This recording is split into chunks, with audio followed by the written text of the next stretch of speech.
आपने मुझे राजधानी लखनऊ से सियासी चौक करते देखा होगा, लेकिन जब पूरी सियासत ही किसी एक बिंदु पे हो जाए तो ऐसे में अयोध्या से सियासी चौक का मतलब बनता है।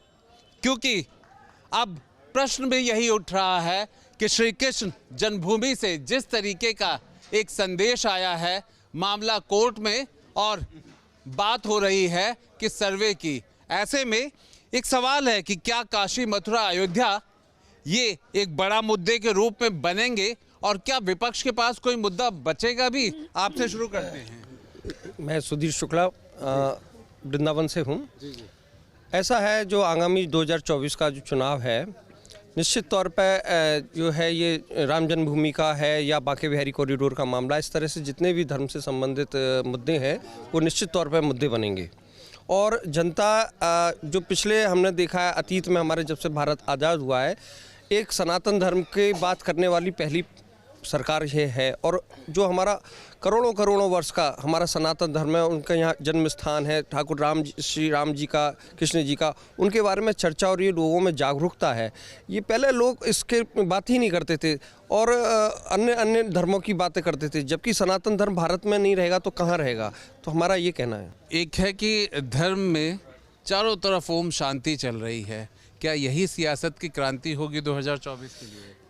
मैं स्वामी सत्यमित्रानंद श्रीधाम वृंदावन से आपके चैनल के माध्यम से आपके सभी दर्शकों को बता देना चाहता हूं कि इस समय धर्म की क्रांति का अभिप्राय ये नहीं है। इस पृथ्वी पर जब से ये पृथ्वी लोक प्रारंभ हुआ है तब से लेकर के सनातन का प्रादुर्भाव हुआ है और सनातन ही सत्य है। बाद बाकी के जितने जिन्हें धर्म की संज्ञा दी गई है वो कट्टरपंथी केवल पंथ हैं और जो है और हट धर्मता की एक निरंकुशता के लिए उनका केवल जन्म हुआ है। सनातन धर्म जिसका न कोई सिर है न कोई पैर है, जिसका शुरू से लेकर आदि तक अंत है। जिस दिन सनातन समाप्त हो जाएगा उस दिन धरती से पूरी धरती स्वयं सभी ब्रह्मांड जो है अपने आप में समाप्त हो जाएगा। सनातन अटल है, सदैव रहेगा। धर्म को राजनीति को से और राजनीति को धर्म से जोड़ते देखा है आप सब लोगों ने, इतना लंबा समय गुजारा है। क्या विपक्ष के पास कुछ मुद्दा बचा है 2024 के लिए, या फिर काशी, मथुरा और अयोध्या अब इनके सामने कुछ नहीं टिकेगा?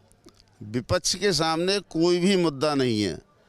माननीय नरेंद्र मोदी धर्म स्थापना के शासक हैं और आध्यात्मिक उनको जो शक्ति प्राप्त है, मैं तो ये समझता हूँ हर चीज़ पर माइक्रो मैनेजमेंट तक जाते हैं। और जो शासक धर्म की स्थापना के साथ शासन करता है वह शासन अवश्य सफल होता है। आज इंफ्रास्ट्रक्चर देख लीजिए, उद्योग जगत को देख लीजिए, रोजगार को देख लीजिए, विदेश नीति को देख लीजिए। आधी आबादी से भी बात कर लेते हैं जब हमारे साथ हैं। एक बात बताइए, आप वैसे भी कहा जाता है कि महिलाएं पूजा पाठ में बड़ा विश्वास करती हैं, तो 2024 का जो चुनाव होगा वो इसी आंधी में सब हो जाएगा या विपक्ष कुछ कर भी पाएगा? विपक्ष कुछ नहीं कर पाएगा। ये राम जी का राज्य आया है तो इसमें मोदी जी ही जीतेंगे हर हाल में।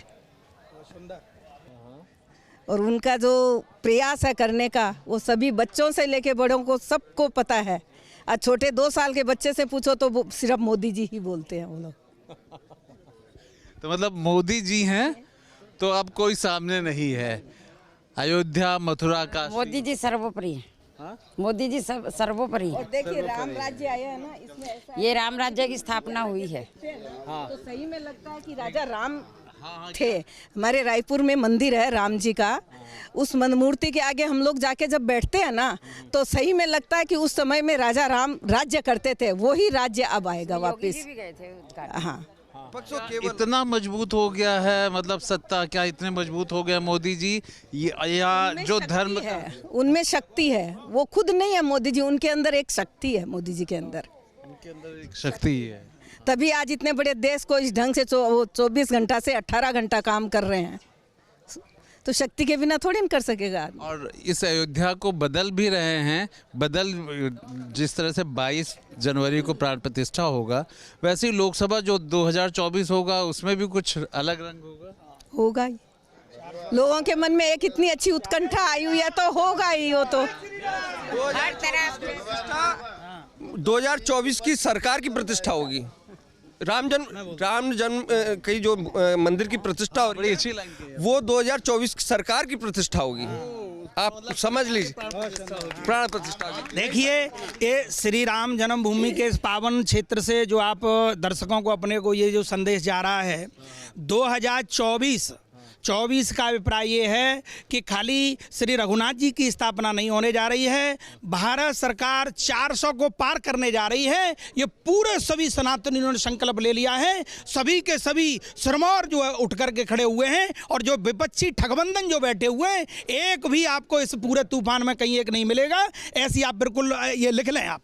अयोध्या से ये एक अलग ही रंग दिखा कि ये भगवान रघुवर की अर्थात भगवान राम की प्राण प्रतिष्ठा ही नहीं, बल्कि लोकसभा 2024 में मोदी सरकार की फिर से एक बार प्राण प्रतिष्ठा होगी। और शायद अयोध्या इसी भक्ति से, इसी सनातन का प्रतीक बन रहा है, और उसकी ये आवाज़ उसी प्रतीकात्मक बनने की पहचान दिखा रहा है।